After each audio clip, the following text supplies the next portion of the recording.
ආයුෂ බොහෝ වේවා අදත් ඔබට සුබම සුබ දවසක් විශ්ම ලෝකෙන්.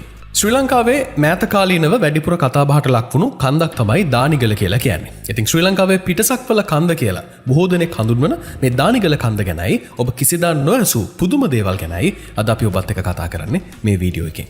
රැඳෙන්න කියලා ආරාධනා කරන්නේ මේ වීඩියෝවේ අවසන් තත්පරය තෙක් විශ්ම ලෝකයේ සමගින්. සංනිවේදනාවට සමුදී ජීවිතය විඳින්න 90%කට වඩා පාරිභෝගික පැසසුම් ලැබූ විද්‍යාත්මක විසඳුම OthoShield.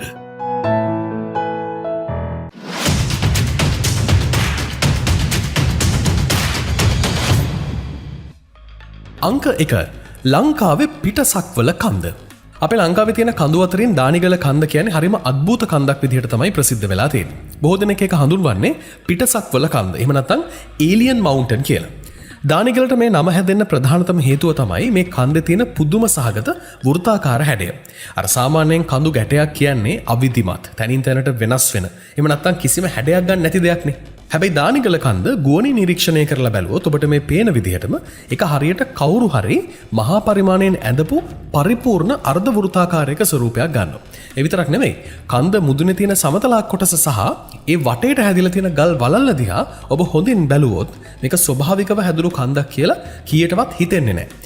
දානිගල කන්ද මේ වෘත්තාකාර තැනිතලාව පිටසක්වල යානාවන් ආරක්ෂිතව ගොඩ බස්වන්න, එහෙම නැත්නම් ඔවුන්ගේ බල ශක්ති මධ්‍යස්ථානයක් විදිහට පාවිච්චි කරන්නට ඇති කියලා පිටසක්වල ජීවීන් ගැන පර්යේෂණ කරන අය බොහෝ විට කියලා තියෙනවා.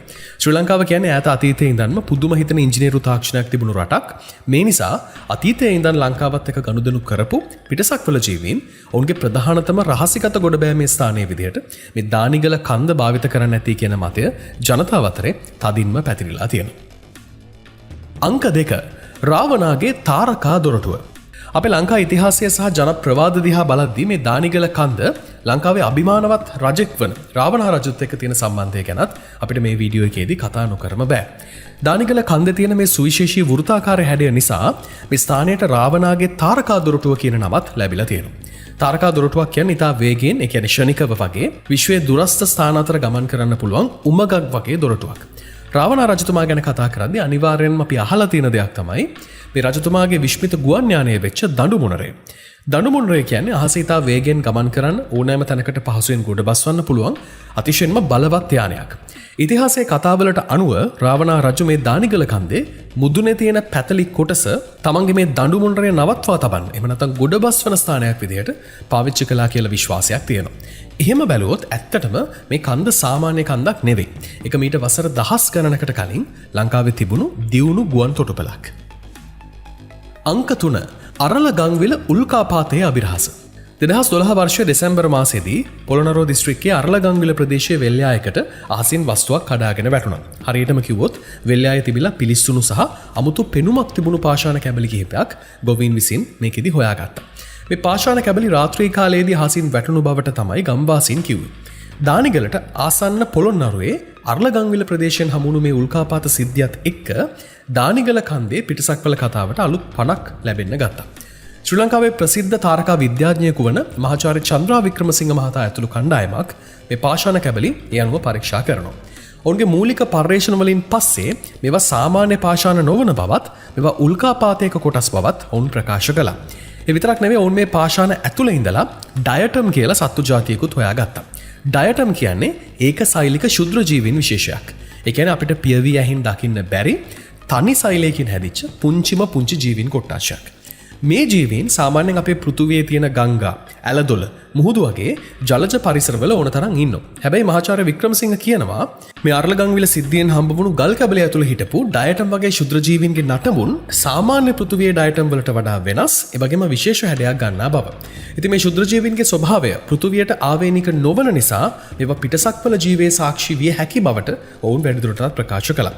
මේ අභියෝගාත්මක ප්‍රකාශය දානිගල කන්ද ආශ්‍රිත පිටසක්වල කතාන්තරය තවත් ජනප්‍රිය වීමටයි ඒ දවස්වල අමතර හේතුවක් වුණේ. අංක 4 රාත්‍රියේදී දිදුලන පාෂාණ.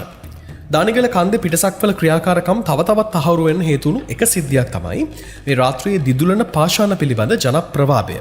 ඔබ දානිගල කන්දේ තියෙන සුවිශේෂී වෘත්තාකාර කොටස දිහා හොඳින් අවධානය යොමු කරලා බැලුවොත් ඒ වලල්ල වගේ තැන තැන තියෙන්නේ සුදු පැහැති පුංචි ගල් විශාල ප්‍රමාණයක් කියන කාරණේ ඔබට පෙනේ.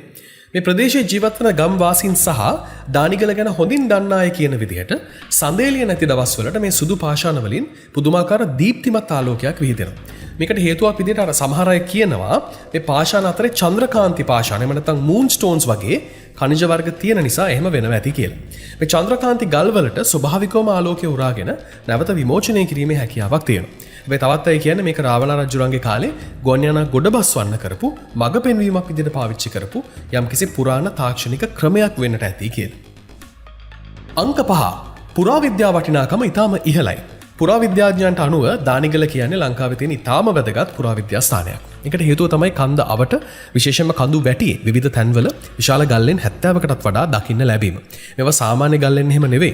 මේවට ඉහළින් වතුර ඇතුළට එන්නේ නැති වෙන්න කටාරම් කොටලා තියෙන්නේ. ඇත්තට මෙහෙම බැලුවොත් අපේ මුතුන් මිත්තන් මේවා හදලා තියෙන භික්ෂුන් වහන්සේලාට වහින කාලෙට පිණ්ඩපාතේ ගොස් ඇවිත් ඉන්න පුළුවන් විදියට. ඒ වගේම තමයි මේ ලෙන් ඇතුලේ කරන ලද පරීක්ෂණ අනුව හොයාගෙන තියෙනවා මේවායේ ක්‍රිස්තු පූර්ව දෙවැනි සියවස තරම් ඈත අතීතයට දිවෙන බ්‍රහ්මීය සෙල්ලිපි තියෙනවා කියලා. මේ සෙල්ලිපි වලින් ඒ කාලේ විවිධ ප්‍රභූවරුන් නායකයන් මේ ලෙන් බෞද්ධ භික්ෂුන් වහන්සේලාට පූජා කළ විස්තර පවා සටහන් වෙනවා. ඉතින් ඒ විදිහට බැලුවහම දානිගල කියන්නේ අවුරුදු 2200කටත් වඩා පැරණි අපේ රටේ මුල්ම බෞද්ධ ශිෂ්ටාචාරයේ උරුමයන් රැඳුණු නිධානයක් වගේ තැනක්. අංක 6 අද්භූත ගල් කැටයම්. දානිගල කන්දේ ගල්ලෙන් 70ක් විතර තියෙනවා කියලා කාරණේ අපි කිව්වනේ. මේ ගල්ලෙන් ඇතුලේ හැංගිලා තියෙන පුදුම දේවල් අතරේ පුරාවිද්‍යාඥයන්ගේ ඇස් උඩ ගියපු තවත් විශ්මිත දෙයක් තියෙනවා. ඒ තමයි ඒව ඇතුලේ තිබිලා හම්බුණා අද්භූත ගල් කැටයම් වගේ. මේ කැටයම් හරියට අර ඒ කාලේ ජීවත් වෙච්ච මිනිස්සු අනාගතේ ඉන්න අපිව දැනුවත් කරන්න ලියපු මොකක් හරි රහස් භාෂාවක් වගේ, රහස් කතාවක් වගේ. මේ කැටයම් අතර මිනිස් රූප ලස්සනට ගලේ කොටපු මොනරුන් වගේ, පක්ෂීන්ගේ රූප, එතකොට බල්ලන්ගේ රූප වගේ සත්ව රූපත් අපිට හරියටම අර්ථකථනයක් දෙන්න බැරි ජාමතික හැඩතල විශාල ප්‍රමාණයකුත් අන්තර්ගත වෙනවා. ඇත්තටම එතකොට මේවා ඇන්දේ කවුද? මේවා ඇන්දේ ඇයි? මේවා ඇන්දේ මොන දේවල් වලින්ද? ඇයි ඒගොල්ලෝ මේවා ඇන්දේ?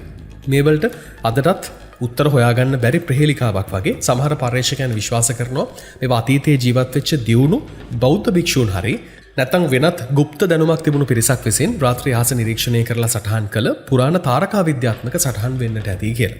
තවත් අය කියනවා මේවා ඒ කාලේ මිනිස්සු යම් යම් දේවල් ගණන් කිරීම සඳහා යොදාගත්ත සංකේත වෙන්නට ඇති කියලා. ඉතින් මේ අද්විතීය ගල් කැටයම් දිහා බලද්දී අපිට එක දෙයක් හොඳට තේරෙනවා. ඒ තමයි දානිගල කියන්නේ අවුරුදු 1000 ගානකට එහා ගියපු අදටත් විසඳ ගන්න බැරිව තිබෙන රහස් ගොඩක් දරාගෙන ඉන්න ඓතිහාසික කෞතුකාගාරයක් වගේ තැනක්. අංක 7 නිදන් හොරුන්ගෙන් විනාශ වූ අති දැවැන්ත බුද්ධ ප්‍රතිමාව. දානිගල කන්ද පාමුල තිබුණු දැවැන්ත සැතපෙන බුද්ධ ප්‍රතිමාවක නටබුන් අදටත් දකින්න ලැබෙනවා. ඉතිහාසඥයන්ගේ වාර්තා අනුව මේ ස්ථානයේ පිහිටි පුරාණ විහාරයක අඩි 38.9ක්, ඒ කියන්නේ ආසන්න වශයෙන් අඩි 40කට ආසන්න දිගට විහිදුණු සත්කලාවෙන් නිර්මාණය කරපු සැතපෙන බුද්ධ ප්‍රතිමාවක් තිබිලා තියෙනවා. මේ ප්‍රතිමාව හැඩයෙන් සහ නිර්මාණ ශිල්පයෙන් සීගිරියේ පිදුරංගල පර්වතයේ තියෙන දැවැන්ත බුද්ධ ප්‍රතිමාවට සමානයි. හැබැයි මේ උතුම් බුද්ධ ප්‍රතිමාවට අද අත්පත් වෙලා තියෙන්නේ හරිම කනගාටුදායක තත්ත්වයක්. අවුරුදු 10 ගණනක් ආරක්ෂා වෙලා තිබුණු මේ බුද්ධ ප්‍රතිමාව අද වෙද්දි දකින්න ලැබෙන්නේ නටමුන් විදිහට. මේක විනාශ කරලා තියෙන්නේ අපේම රටේ ඉතිහාසයේ වටිනාකම නොදන්න නිදන් හොරු විසින්. ඉතින් ඒක අවාසනාවට කාරණයක්. ඉතින් අවසාන වශයෙන් පුරාණ වස්තු තුල නිදන් පවතිනවා කියන මිත්‍යා විශ්වාසය නිසායි මේ වගේ නිර්මාණ හිට්පිට නැති අයුරින් කඩා බිඳ දාලා තියෙන්නේ. ඉතින් අද ඒකට ඉතිරි වෙලා තියෙන්නේ ගල් කැබලි විතරයි.